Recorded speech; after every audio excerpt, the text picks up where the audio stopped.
within you're slumbering, you start to feel afraid. Dragons chase you down the mountainside. When everything's confusing and your hope begins to fade, look and see the night is over. I'm holding you. Turn to me, though it seems that I am gone. I am living in your heart, like the memory of this song. You're listening to Keeping It Real with Janine, your guide to living an authentic, healthy life podcast. I'm Janine Strong, and every 2 weeks, I have an inspiring conversation with an ordinary person living an extraordinary life. My conversation today is with Michael Stillwater. Hi, Michael. How are you? I'm doing great, Janine. Michael Stillwater innovates with music, words, and images. The song you have just heard and the one you will hear at the end are both his original recordings. He is an award-winning songwriter, recording artist, filmmaker, and educator who catalyzes creative expression in people of all ages. Michael has composed and recorded a large body of healing music and offers workshops on intuitive singing and facilitates art of presence and song sanctuary retreats in America and Europe. Michael also creates intuitive songs for individuals and couples in person or by phone or Skype. He is also a landscape nature photographer. Samples of Michael's film work can be seen at the Great Song website on YouTube or on Vimeo. And we will have all of Michael's links on the podcast website. Michael, I could go on and on because you have amassed an incredible body of creative work, and I really am excited that you've agreed to play for us during our conversation. So let's start with your story, the evolution of your journey as an artist. Well, that's a nice place to begin. Thank you. Thank you for asking about that, Janine. It's interesting to try to see where things begin, but I remember drawing as a child and really loving drawing. In fact, I'd sometimes sit in the back of the classroom and be drawing when things were boring, and I got rather good at fine line drawing. So I was always doing that and continued as I grew up, and in fact designed a line of greeting cards and just thought at one point that would be my main focus of art, would be visual arts. However, that itself, the visual art, evolved into photography and filmmaking. So now my visual art is more expressed in filmmaking and photography. Mm-hmm. But alongside of the visual, there was always a musical component. And the first way of expressing musically for me was clarinet. So I was playing clarinet in band in elementary school and then in junior high school. And what happened, an interesting point, kind of a pivotal moment for me, was when I picked up my mother's guitar when I was 13. And it was strung normally, like strung right-handed, but I'm left-handed. So the first thing I did when I picked it up was I retuned the strings. I turned them upside down, figuring, well, I'm left-handed, so it should actually go the opposite way. So I turned the strings around, and as she said, that was the beginning of my guitar career and the end of hers. But he was just being funny, kind of. And so what happened by picking up the guitar was not only finding an instrument that I immediately felt attracted to, the sound of the guitar, it just came right into my heart, and I just loved the sound of it. I can't imagine how bad I must have sounded when I first was playing, but I think it was just my imagination went ahead of me, went to the possibilities of how beautiful it could sound when I got good at it. And here was the other thing, is that for all my young life, music meant having this stick in my mouth called a clarinet, Mm. and I couldn't sing. In other words, when you're playing the clarinet, it's a very difficult thing to try to sing. I bet there's probably people in Guinness Book of Records who sing along with playing clarinet, but it would be a rare feat. And Yes. so it was like this discovery by playing the guitar. My hands were on the instrument and my mouth was free to sing. And the first songs that I would sing would be ones I was hearing on the radio and just loving it was 1966, I believe, 65, 66. And it was, the Beatles, Simon and Garfunkel, Rolling Stones. I mean, on and on and on. The Mhm. artists of that time were amazing in their songwriting. And so we had a huge field of song to inspire us. For anyone listening to this who is grew up in those times, you know what I mean. It was a wealthy time of songwriting, and It so really was. yeah, it was, and so I was so inspired, and I had just on and on songs to sing, and then interestingly enough, very soon after getting somewhat proficient on guitar and different chords, I began my own songwriting. It was almost like, okay, so a song has words in it and it has a melody and has a rhythm. Well, that can come through me as well. So I began writing songs when I was 14. And Wow. in fact, because I had a spiritual inclination, who knows where these things come from, but I had it. And so the first songs I wrote were about well, for instance, about how the soul lives on beyond this life. I mean, that's the kind of At song 14? at 14. Yeah. So Wow. I was, you know, not singing about, my baby left me or I want my baby. Instead, I was singing about how the soul lives on.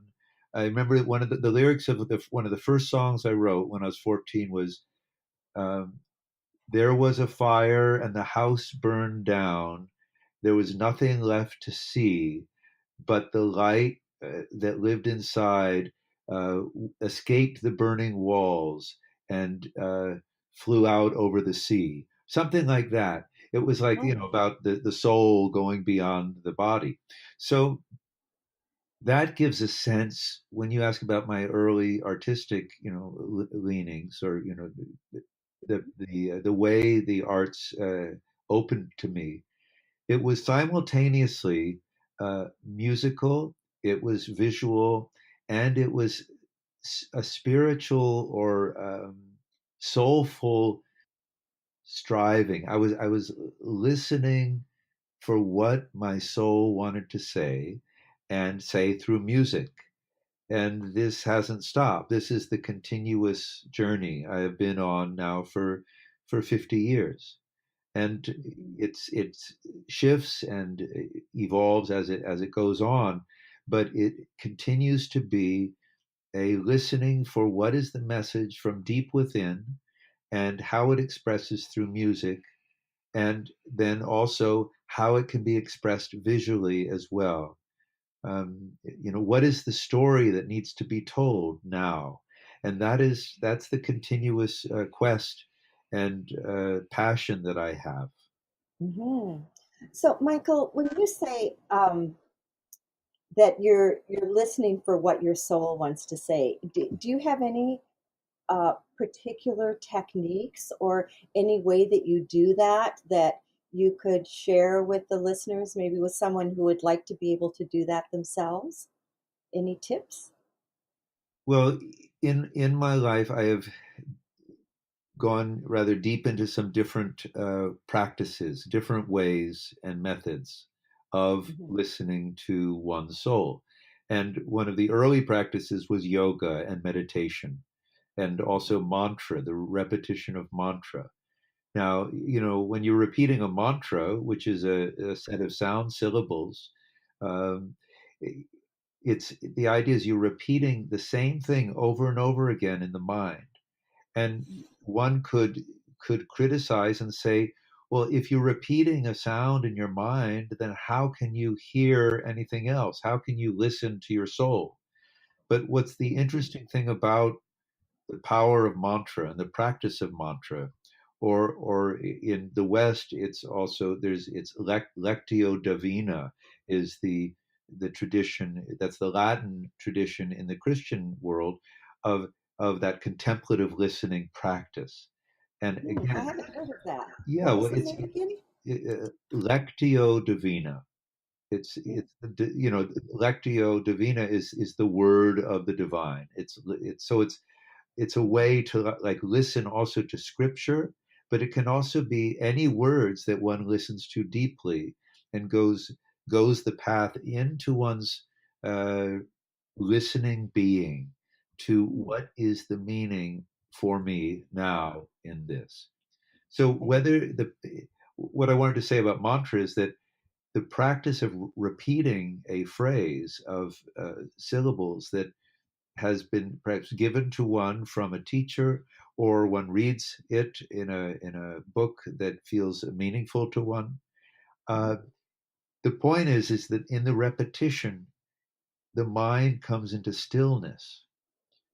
Even though you're repeating a sound, the as we know, the mind has a habit, and it's a really tough habit to break, of filling our consciousness with thoughts and ideas continually. It's constantly, just washing through us with so many ideas and words, and I need to do this, or it could even be criticisms about someone else or ourselves, mm, and the mhm, mind can be filled with these thoughts. And when you ask the question of how can someone hear the voice of their soul, or hear the as it's as the famous phrase is this the still small voice, how do mhm, we hear the still small voice?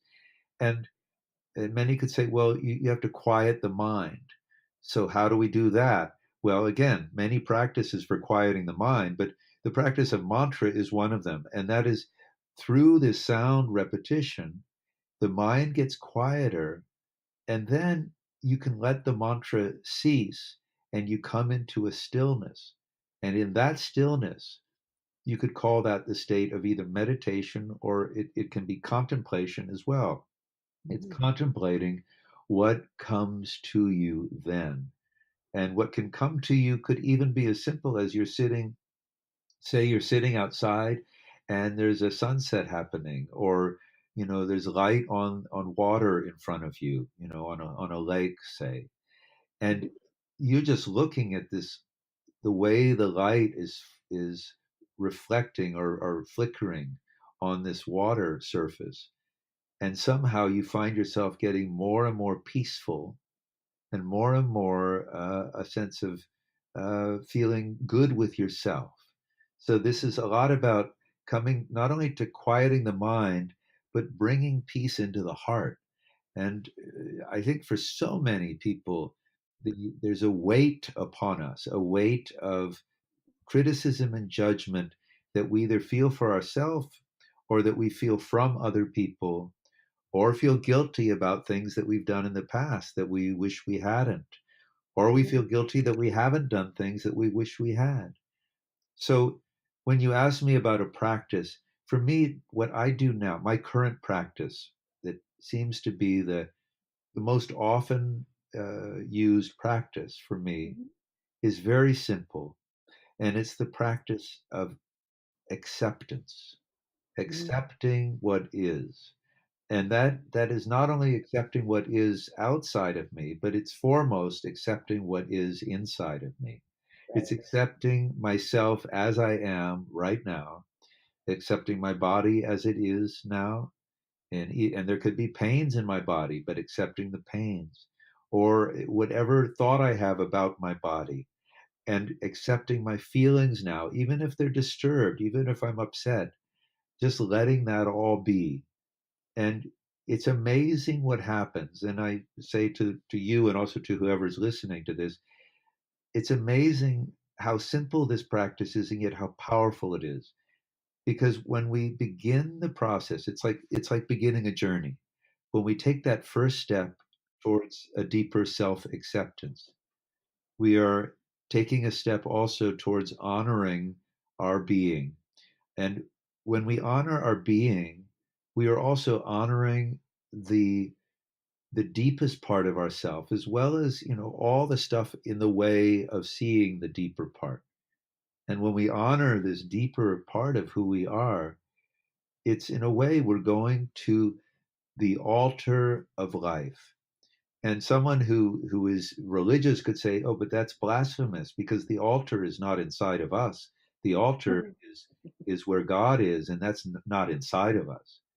And I understand that that is, for many people, that's a very strong belief. But I would say, okay, if the altar is for you outside and God is outside of you, then who lives inside of you? Who lives there? And Mhm. it is a continuous journey that I have been on for my life of bringing the quest again and again back to the place where I am. It's just simply bringing it back and allowing the possibility that inside of me, and I certainly, I am a frail person with many weaknesses. All of that is true. I recognize the whole idea of human as being weak. Well, yes, there's weakness, but there's also strength, and there's Mhm. also something that brought us here, something that's alive and lit up inside of us. And for many of us, a lot of our life can not seem lit up. It can seem dark. It can seem, or at least cloudy or gray or foggy Mhm. and Mhm. confused. And like, what am I doing here? And how am I going to make my next, next paycheck? Or how am I going to come to peace with my spouse? Or how am I going to find my right way in this world? All these questions, they percolate through the existence of most every human. We all are dealing with these things. But at the same time as we're dealing with all this stuff, the stuff of life, the stuff of being human, all of this time, there is a witness watching the whole thing, a witness inside of us. I'm not talking about a witness like a big brother outside. I'm talking about the witness inside of us. And this witness is not judging with a harsh mind. I'm not talking about the critical judge inside of us. Okay, there may be a critical judge inside of us, but who is witnessing that? Who's witnessing the judge? Behind the judge, behind the critic, there is a compassionate and loving witness, a presence inside of us that's watching it all. And when getting back to this practice of acceptance, when I accept myself, even a little bit, I'm opening the door. I'm starting on the pathway towards a deeper acceptance and an honoring of this being, this loving being that lives inside of me. And then I'm taking a step towards kindness, kindness towards myself and towards the ones that I'm around, even if they're bugging me and they bothered me, and they have all, there's all reasons to justify not being nice to them because they've maybe not Mhm. been nice to me, right? But Yes, yes. that's all the land of judgment and justification. Behind and underneath that land, there is a warmth and a kindness. And this is what the Dalai Lama says. His great line is, he says, my religion is kindness.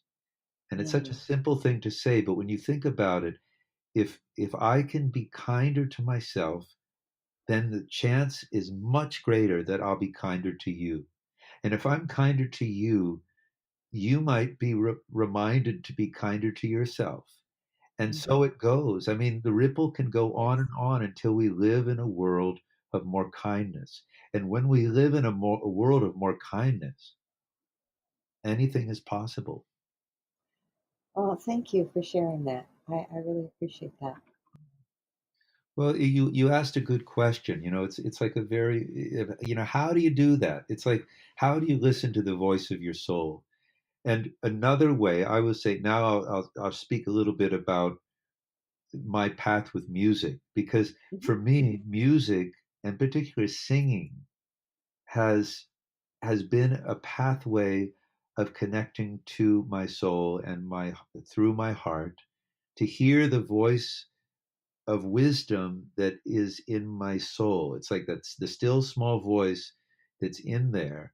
And I'm not saying it's originated by me, but it comes through me, just as it Mhm. comes through you and through everyone when we allow it to. And Mhm. the the practice of singing without knowing what song you're about to sing, the practice of letting a new song be born through your voice in the moment, spontaneously, is one of the most profound practices that I have come across in my lifetime. It's profound because it's simple. It's profound because every child in the world who has a voice is doing this practice, is doing the practice of spontaneous songmaking. And Mhm. and they're singing with each other, and they're making up songs about just the weather, or about their shoe getting put on, or about their friends walking down the street, whatever it is the words are. And they might sing a tune that they've heard and just make up new words to it, or they might have Mhm. a whole new tune. But the child is doing that as a normal thing. It's just normal until there comes a point, and it comes in all of our lives. Very few people escape this point. Very few people have the kind of the incredible inner determination to not let criticism and judgment stop them, you know. But most Mhm. people succumb to the voice of judgment and criticism from their peers, from their parents, from the teachers, from whoever, or Mhm. from comparing themselves to someone else. It can come from any of these places, and when it comes, at whatever age it comes, it basically silences this creative expression. And now this is distinct. This is very important to say this. This is distinct from the path of the study and the art and the perfection through training of a musical talent, for example, Mhm. whether it's playing an instrument or singing. Because in our society, I'm speaking of the West, in America and Europe particularly, but in all of industrialized societies particularly, Mhm. the world is a world of specialization. And Mhm. every one of us at an early age is assessed through testing. We're all tested, we do all those tests, and we are assessed as to our capabilities and our where we would best be suited. I'm Mhm. not saying this is uh, anything bad about this. I mean, it can be maybe always be done better, but the point is that this is just the way it is. We are assessed in order to determine what path to take in terms of vocation, in terms of further studies. And an early example of this happens even before we take tests for determining what studies we'll take.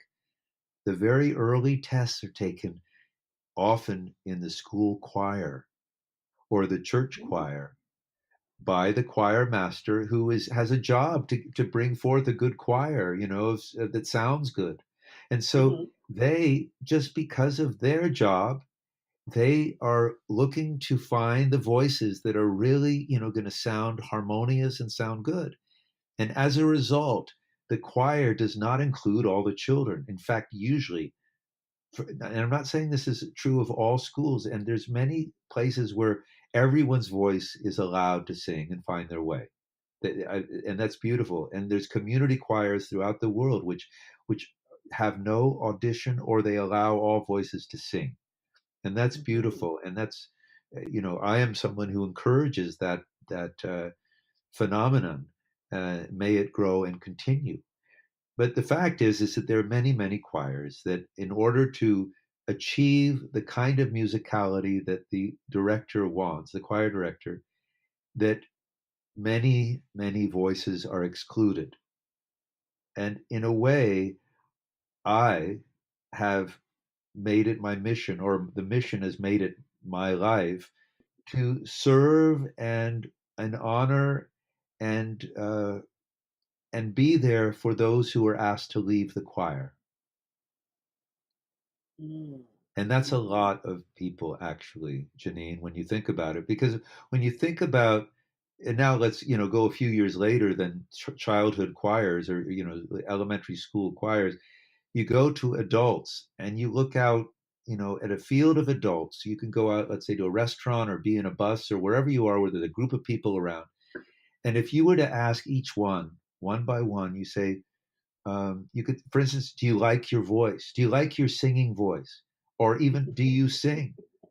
You could use any kind of question, and you will find invariably there will be some who say, yes, I love my voice and I love to sing. That's a certain number of people. But there will be a larger number of responses that say either, I can't sing, I don't know. I don't have a good voice. Oh my God! If I sing, you will run away. Um, you know, or one person says, oh yes, when I want to be alone, I sing. In other words, they chase people away. So so there's so many people who have a negative impression of their voice that, and the fact is that I would say 9 out of 10 or more of those, they actually they don't believe it fully, but this is what they've been programmed themselves to speak as a defense against singing in front of other people because of painful memory of what happened when they did.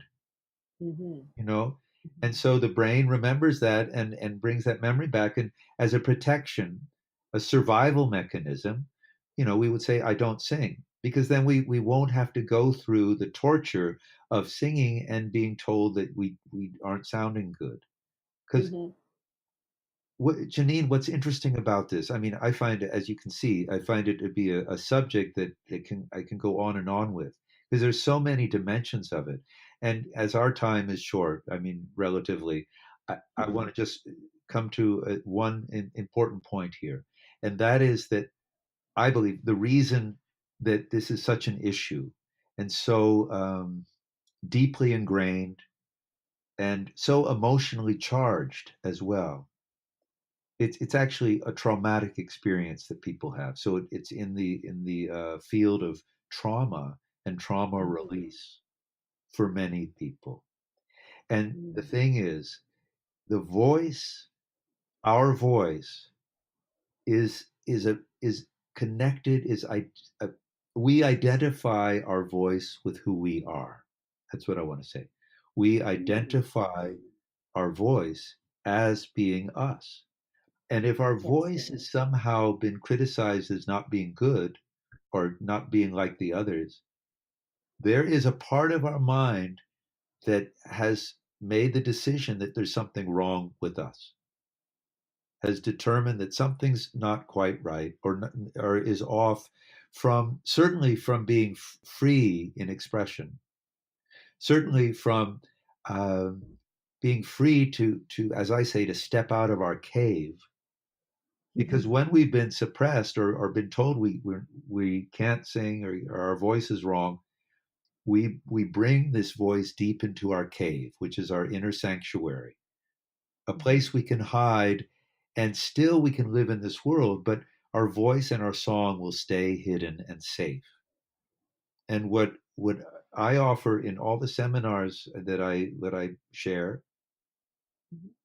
is not, I say right at the beginning, I'm not here to pull you out of your cave. And Mhm. actually, cave is a wonderful place to be. I myself love to be in my cave. Mhm. But what I want for you, if you want it, is to feel freedom to be in your cave or out of it, however you feel at any moment of the day, and whatever feels right and whatever feels appropriate for you too, but that you have the freedom to be in the cave or out of it. And to be out of it means also to freely express through your voice, whether to speak or to sing, to let your song, or a song that you've heard before or a new song, come through you, just as you did when you were a child, that capacity never left you. It just went to sleep or got hidden deep in the cave. And Mhm. that is what happens in our seminars, in our retreats. That's what our films are about. Really, is about finding our freedom to be ourselves, to be at home with who we are, and say, yes, I accept myself, I honor myself, I love myself as I am. And I know for some people that sounds corny. Oh, I love myself. Oh, that sounds like kumbaya. Well, well, kumbaya is a good song, actually. And and to love yourself is a good song. That's a good song. And if you are listening to this and thinking, "Oh God, I hope this podcast ends because this guy is just talking such baloney." Because why would I love myself? I know I am such a bad person. See, if that thought is there, that's one to look at. That's all I can say is you don't need to listen more to me. But when you turn this off, I strongly suggest it's just a recommendation. If you really have a thought that something inside you is not good, if you're not a good person, even you don't have a good voice is a place to start. In other words, if you can come to accept your voice as it is, you have taken a first step to accepting yourself as you are. And once you do that and take the next step of forgiving yourself for whatever the past has been, and coming to a kind of an acceptance with responsibility for all the consequences of all your actions. It's a full it's a deep when you're forgiving yourself. It's a full state of responsibility as well. And when you're in that state, you are standing forth as a being of integrity and of light and of love and yes, of song. And that's why the name I'm using now for the work that I do is Song Life, because Mhm. it's about your song life. This is us, whether you ever sing or not with your voice, you have a song life. And your song life is ongoing inside of you. And it's your deeper sense of creativity, it's your music, it's your art, it's your joyful child life also inside of you. This is your song life. And it's always been there and it will always be there. It's just a matter of remembering it and reconnecting to it. Mhm. Well, my voice is, I would say, okay. It's not great, it's not bad. However, when I'm singing to a CD that is chants, different chants, I find my voice is really strong and I actually like it.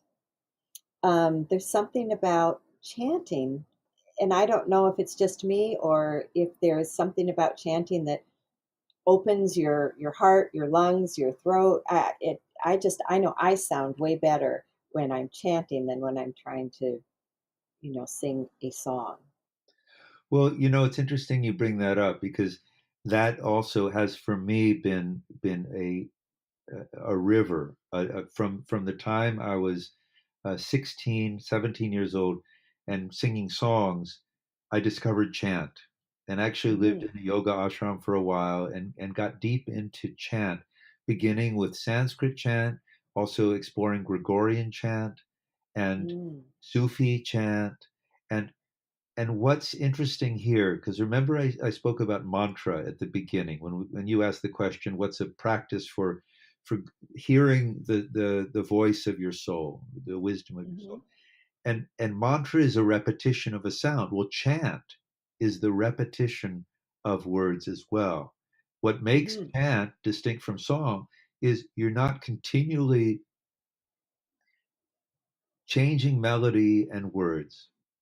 Now, some chants are call and response, and they do change a lot. But Mhm. you're hearing the voice of the one who's leading it, and they're kind of feeding you the next line, and you hear it, and then you can repeat it. The point is whether it's one line that repeats or whether it's call and response that changes. It involves shifting from the head to the heart.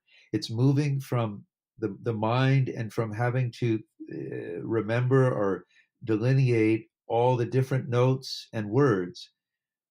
You're dropping into the heart and just finding where your pitch is in the chant. So it could be harmonizing it. The thing is not to strain. So you're finding where your voice is just like at home. It's just feeling, yes, Mhm. Mhm. this is the tonality, the range that is right for my voice. If you try to sing too high or too low, it it can be fine at times to do that just as a practice and experiment to see what you can do with your voice. But you want to come home to the pitch area where you are comfortable and your voice is resonant and feels good. And if you hang out there, which you've been doing, Janine, when you chant with these CDs, when you Mhm. hang out there for a while, the voice naturally strengthens and the resonance, which is that vibration that feels so delicious inside of us, inside our Mhm. belly, inside our chest. I mean, when we're singing, we're breathing more. So we're taking in more oxygen Mhm. and True. we're also the heart is coming into synchronization with it's like often it slows down a little bit depending of course if you're singing a fast chant then the heart can pick up more but another amazing thing that maybe you know this already but if you're with a group of people chanting more things happen because Mm. all the hearts in the room begin beating in the same rhythm they Oh. come into synchrony. Just like when you have a pendulum of a grandfather clock and you bring another clock, those pendulums amazingly start to swing together, even if they started off different. And the Really? same, yeah, and the same is true. Well, another way you could say, very simply, is the resonance, say, of you have two guitars in a room, and if they are tuned the same frequency, if you hit, if you pluck one, pluck the A string on one guitar, the A string on the other will begin to vibrate. Hmm. It, it's picking up the wavelength is it's like equal it's all mathematics and numbers those numbers are lined up exactly and so there begins to be the wave motion of that second string it begins to oscillate to modulate in that same frequency so Hmm. that happens with guitars well the same happens with our hearts if we're singing together and our hearts begin beating together we begin breathing together and there's a sense that happens. I'm sure you felt that when you've been singing with other people, a kind of elation happens. Whatever the song is, it can be, some old song from from our childhood, or it doesn't matter what the song is, or the chant. When we're Mhm. singing together with others, an elation begins. It's a good feeling, a joyful feeling begins to grow and then as we strengthen our voices, it just increases. Mhm. Well, I've certainly had that experience. I've been to some of your chant waves years ago, and I remember in Portland, I went to a Deva Premal concert, and she had everyone singing and chanting together, and it's just it's such a wonderful feeling of connectedness and oneness. And for instance, at a pop concert or rock concert, not they don't often for the whole time, but let's say there's songs that are really well known that they begin singing, and the audience joins in and they start singing along.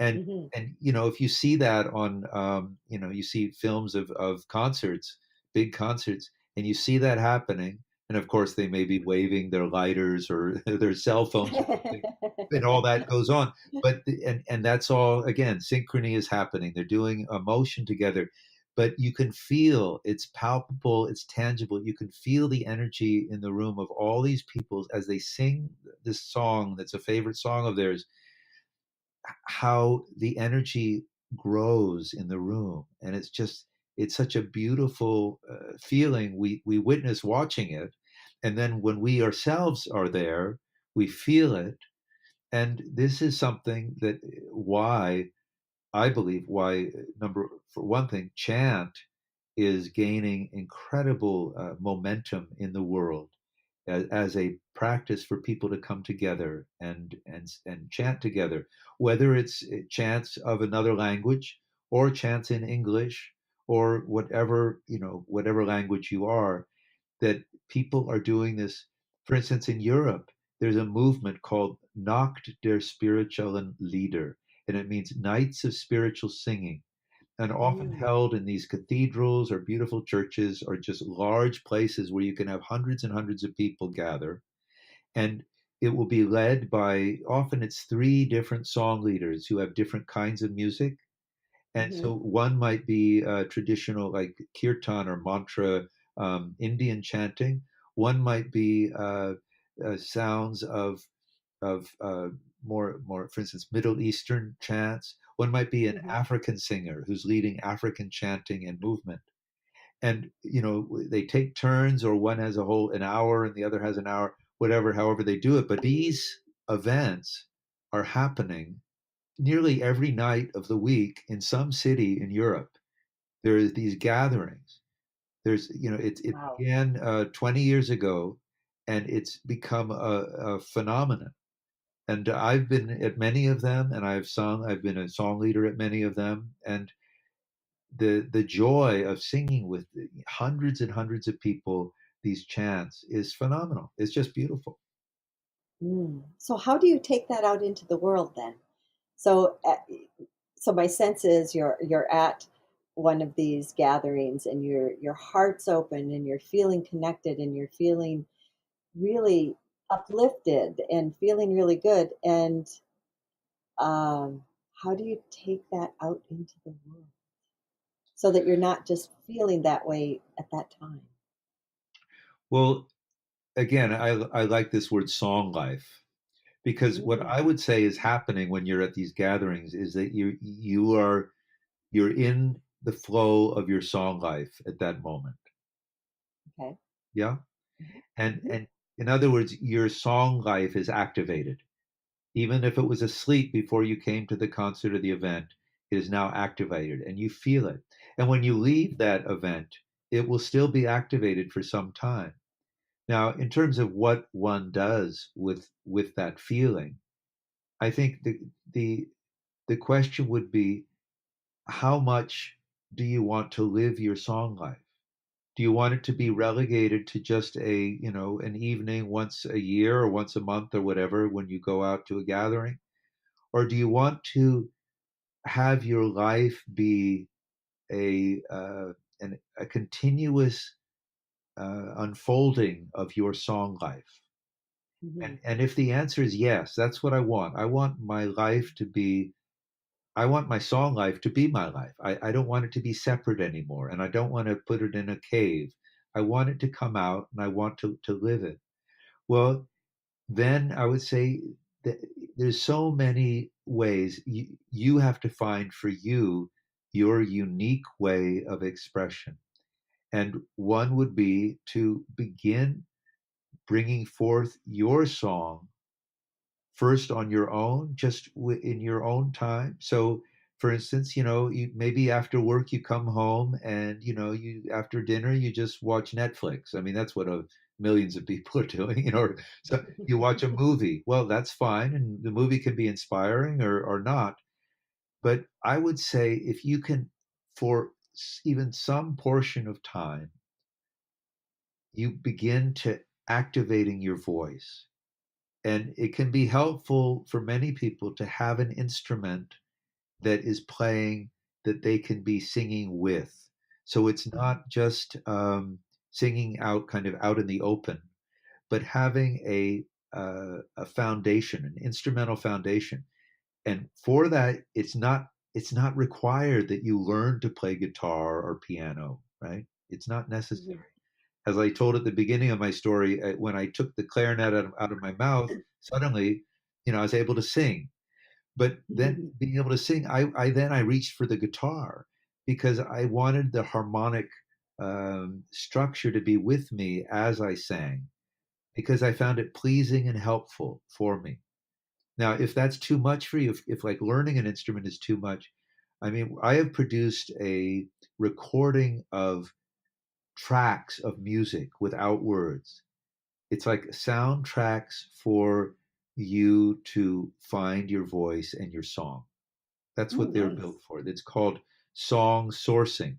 And it's called Mhm. song sourcing because it's about you coming to the source of your song, and finding the source of your song. And so these are harmonic patterns that are very simple. It's just guitar, drums, and bass, and but it's gentle, and it starts moving. So there's slow rhythms and then medium rhythms, and it's just coming up to a quicker pace. But you can choose from many different kinds of sounds to one that feels good for you, and just put it on in the background while you're doing the dishes or while you're just doing some household activity, or even put it on in the car while you're driving to work, and just let your voice be inspired. I mean, you could just listen to the music. The music is pleasant enough, but you eventually you might say, "Hey, this music is boring because it just repeats." But that's the idea.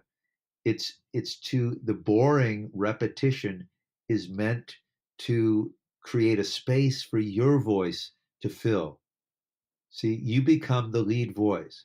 I mean, you could say, well, that sounds like karaoke. Well, it is, except that what's the music, it's contemplative karaoke is what I call it, because it's not songs that you know. That's the whole point.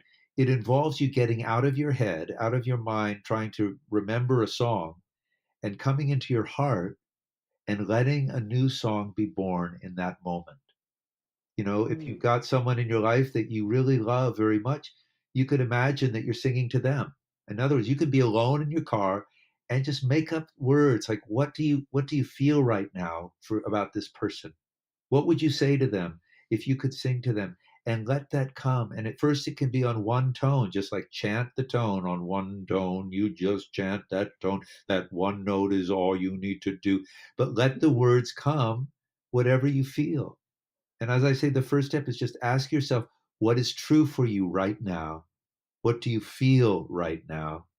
And what are you aware of right now, which is your senses. So let's say you're driving down the street and you're aware of and so hey, you're hearing me, and I should do this. So I've got my guitar here. So I'm just going to do a little demonstration of what I'm talking about. So the guitar is playing a little track. Okay, this is like the tracks on these song sourcing tracks that I made.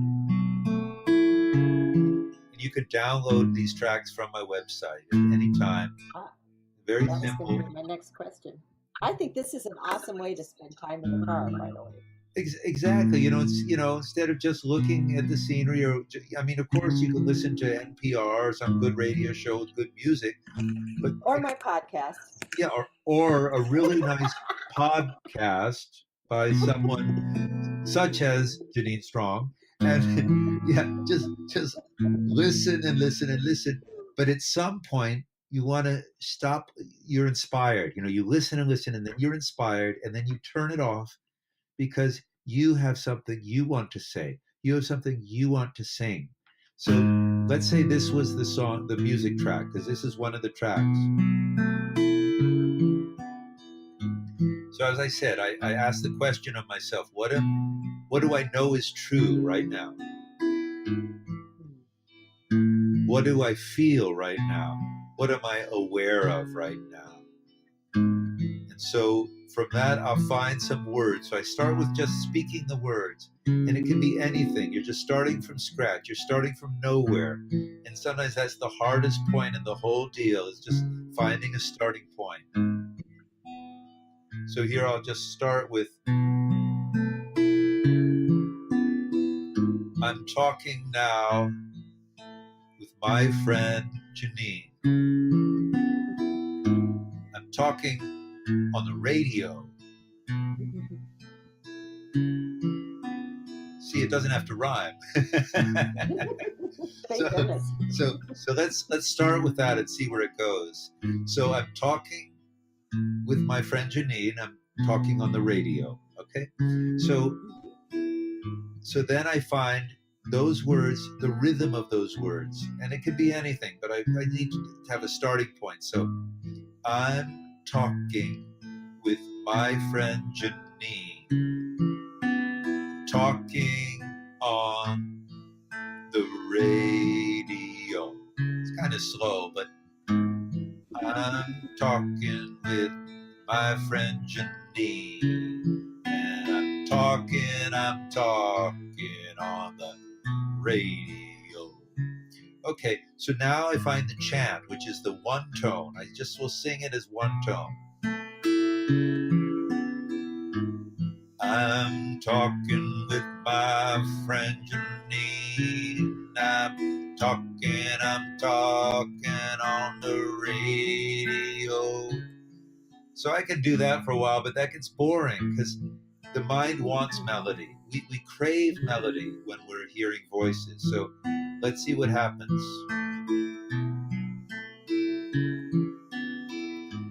I'm talking with my friend Janine. I'm talking on the radio. I'm talking about everything. Whatever I want to know, I would ask myself the question. I would ask myself what's true. I would ask myself what direction I take for me to be closer to you. What direction do I take to be closer to you?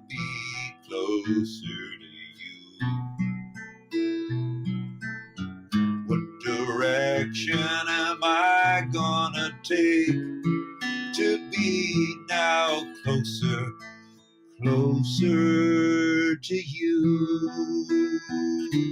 Yeah, Janine, I want to be closer to you. Oh.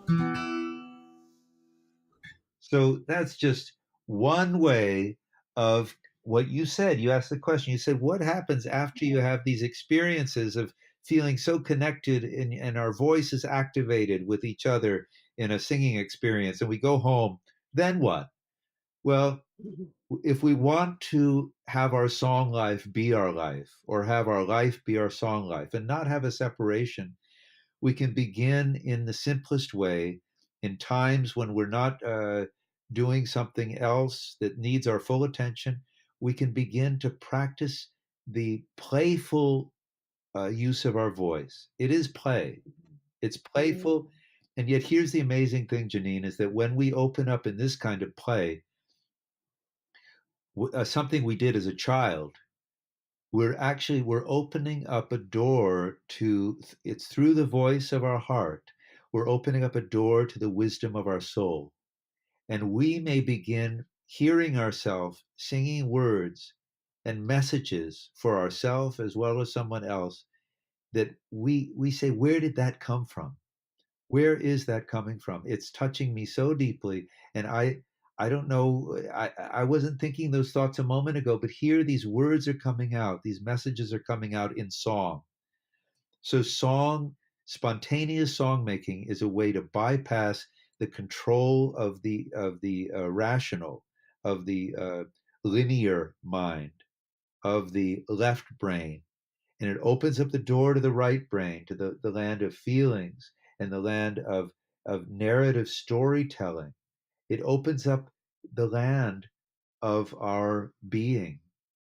As I often say to people, I say, you're making a journey to the headwaters of the river of song.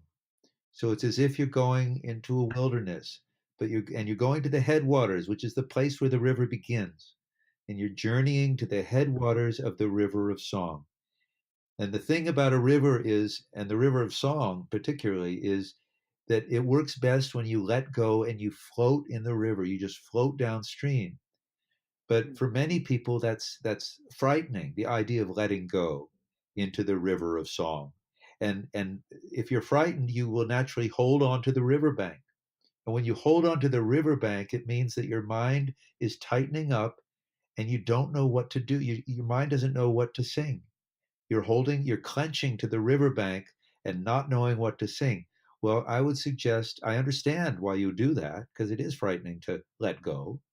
But when you do let go, you discover it's not frightening. You begin floating in the river of song and you immediately say, why didn't I let go sooner? That's what we say to ourselves. when we let go into the river of song.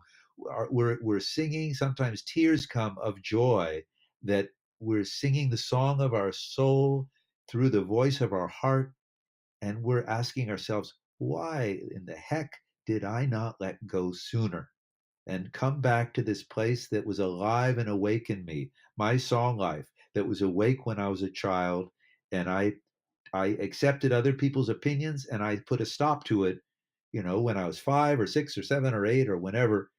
And I say, I'm saying yes to my song life, and I'm reclaiming it now. I'm letting go of the riverbank and I'm letting myself float down that river. What a lovely metaphor. Uh, so if somebody feels inspired, they'd like to do this. I think the car's such a great place, especially if you're by yourself. Nobody can hear you. You don't have to, worry about somebody criticizing you. How can they get the song sourcing The song to sourcing, use? the most direct website for that would be innerharmony.com, like inside, innerharmony.com. And then you just go to the online store and then go to, it's called song sourcing, and then you can download it. That's the Mhm. direct way to get the music that I have. It's there. Okay, cool. Cool. So that's wonderful. Thank you. Um, I'd like to have you touch because I know you've been very involved with your films lately, and if we could touch on what you're doing with your filmmaking and song, and before we wrap up, I think that would be nice. Yes, thank you. Well, Mhm. I always wanted to make a film, and it wasn't until my childhood buddy, who is actually a Hollywood cinematographer, said, "Michael, you always wanted to make a film, and you're getting older now. You better start soon." And in fact, cameras now, you can, for $1,000, you can get a camera that a video camera that can blow up to fill a cinema screen. It can blow up Oh that big wow! and look good. And that was the magic words for me, both the low price and Yeah. that it could blow up to be the size of a cinema screen. I said, I'm ready. He took me in the store. We got a camera. And within a month, the series that is just completing now, 10 years later, it's a 10-year process. Within a month, the series began.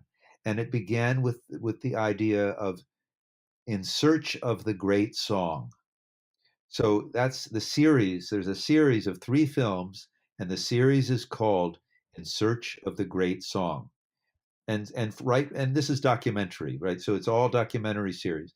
And from the very beginning, it was asking people on the street and everywhere, and then asking people who were very deep people and spiritual teachers and indigenous elders and people from musicians and composers and scientists, and just asking what is the great song? What is it for you? Or for instance, someone from a spiritual or a religious tradition, is is the great song in your tradition? Or someone from another country, is the great song in your culture? And the answers were amazing. And I was filming all these people, and then my wife Doris, she joined me in the project. And in fact, Mhm. when I was in Australia filming an Aboriginal, so-called an Indigenous Australian, Mhm. as he was speaking and making music on the didgeridoo, she was filming with an identical camera in Switzerland, a elder from Greenland who was speaking about the melting of the ice in our heart. And so Mhm. and talking about the great song there. So both of these people, these wise people, were speaking about the great song, one in Australia, one from Greenland, and being filmed in Switzerland. And this began a project that went on, as I say, for 10 years. So, as a result of this project, there are 3 films. There's In Search of the Great Song as its own film, and that's where Mhm. there's all these voices from around the world, their songs and their stories about what is the great song, and which actually leaves the audience with the question, what is the great song for them? That's Mhm. that's the that's what you go home with. What is your great song? What is it? And so that's the kind of the overall structural film. And then there's the film that's being finished right now that is called Beyond the Fear of Singing. And it's very connected to what I was talking about during our podcast. Mhm. It's about it's also it's for those people who are asked to leave the choir, and but it's not just for them, it's for those people who are in the choir, and for them to just look at all the ways in which song can be of a benefit in our lives and Mhm. express our song life. So that's called Beyond the Fear of Singing. And the third film, which was actually the first one that we released in 2012, is the story of one man and the great song as he hears it. And the man is Morten Lauridsen, who is Mhm. considered by many people the greatest living composer in America of choral music. Mhm. And and his music is the most performed choral music in the world today. Really? I Yes, didn't know that. the most, or we can certainly say the most performed living composer's music. And Mhm. he allowed us entry into his life, his inner life, and the creation of his choral pieces that have touched Doris and I so deeply. We have been so moved by them for so long that when it came time to make this great song movie, we said, well, we need to interview the man who makes the music that we love the most. And so one interview, it metamorphs into a feature documentary, which was called by the Wall Street Journal a heartening rarity, which was a nice thing for Aw. them to say. And it received 4 Best Documentary Awards at film festivals in the United States. And it goes on. I mean, it was 2012 and continues to touch people around the world by it's like a contemplation of the beauty of the song inside us. I can say us because even though it came from inside this one man, Morten Lauridsen, when we hear it, it becomes ours. We hear it and it enters into us and it feeds our song life. It nourishes Mhm. our song life. So it then enables us to feel stronger and clearer as we express the song as we hear it, the song for us. Mhm. So all Mhm. 3 of these films are part of Song Life, and the nonprofit which helped this to be we call Song Without Borders. So Song Mhm. Without Borders Mhm. helped to bring forth these films, which are the series called In Search of the Great Song. And if you, as the listener, are interested in any of this and would like to pursue it further, the films or the programs we do or the music, the resources. Uh, the new site name that helps you get there is simply songlife.org. And if you go to songlife.org, you will then at the top of the on the menus you will see films. You can watch them online. You can see the trailers. You can see videos about the retreats we do or about our the music. All of these resources. And I didn't even get a chance to talk about graceful passages, but so you'll have to. Oh, yeah, I mean, that's a that whole touches my story. heart. That's a whole thing because we could do another, if you ever want to, we could do something about that and all about Yes. living and dying and palliative care and then the use of art and music to ease our passage into the next world. So that's a whole focus in itself, I think. Well, and that's how I first knew you was Really? graceful passages in the retreats. Wow. Well, that's right, because in the retreats we would play a track from the Graceful Passages. Yes. I Yes. remember that. Yes, I would like to make a commitment to do that because I think that's really important. Passing with grace, or just grief in any in any capacity. It doesn't have to be any kind of loss. It doesn't have to be loss of life. That's exactly. Yeah, and it's also, yeah, it's about if there's been a loss in our past, it's a way to just hold it with love with our heart. I mean, the music and the messages, it creates a space of opening our heart.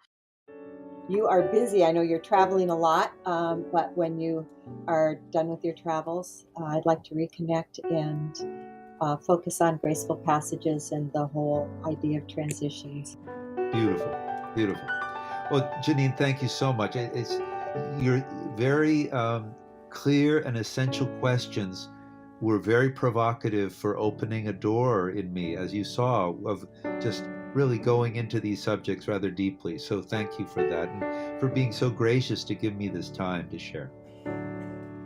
Oh, well, thank you. And yeah, this is one of the things I love about doing this is that I never know where it's going to go. I just sort of move into it and try to be, and questions or ideas come to me, and I'll latch on to something that my guest says, and I'll think, oh, we need to go in that direction. We need to explore that more. And Well, then just see where it all goes. you're very good at it. So I think you're a natural, and you've Oh, been thank doing you. it a while, so developing it. And so I look forward to see how your podcast develops and grows and reaches many more people. Oh, thank you. Thank you. Well, with everybody's help, it will reach more people. That's why I ask people to share, and if they find it valuable, if they find it interesting, funny, just useful in some way, please share. Beautiful, beautiful. Well, I plan to do that. Oh, thank you. Okay, thank you so much, Michael Stillwater. This has been wonderful. I really enjoyed it, and I plan on downloading song sourcing because when I go to town and do my errands, it will be a nice change from listening to podcasts too. So, and using my voice more. I haven't been doing that, so you've inspired me. Thank you. That's wonderful. And you might also, if someone listening, as another addition to the song sourcing, that's kind of your training wheels of your voice and creating your songs. But for that practice of chant, the CD I have called Chant Wave at Grace Cathedral Mm. is really, I think it's the best of the chanting CDs I've made, and you can download that as well. So as a package, I would suggest song sourcing and chant wave, and that way you have some songs to chant along with and strengthen your voice. And then when you want to try your own, then you go to the song sourcing. Mm-hmm. Mm-hmm. Awesome.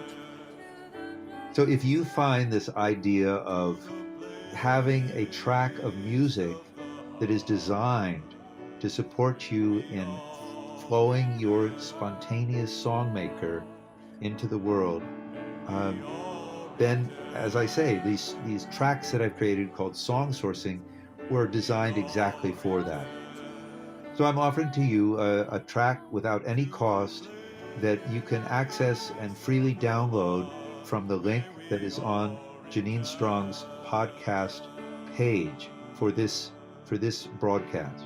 So just go to the Great. broadcast page and you'll be able to download that at any time you like. Okay, awesome. Oh, thank you so much, Michael. I've really enjoyed our conversation. So, and I know others will too. So thank you and take care. Thank you for listening, and thank you so much, Michael Stillwater, for sharing your creativity, music, and wisdom with us. This truly has been an uplifting conversation. The podcast website is realjanine.com. You can listen and download episodes and access links to Michael's music and films. Sign up for the podcast bi-weekly blog newsletter to keep up on new episodes, archives, life updates, and always a yummy recipe. Remember, Janine is Janeean,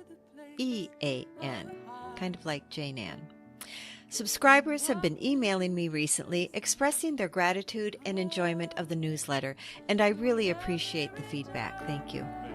To subscribe to Keeping It Real with Janine, go to iTunes or your favorite podcast provider. I have a Keeping It Real with Janine YouTube channel now and am creating video slideshows of all my conversations. If you would like to help me out, please go to YouTube and subscribe. Do you know someone who would enjoy my conversation with Michael Stillwater? I'm sure you do. Please share the love. Thanks for listening. Take care and be well. To the place of the heart, may we all return. May we all return. May we all return to the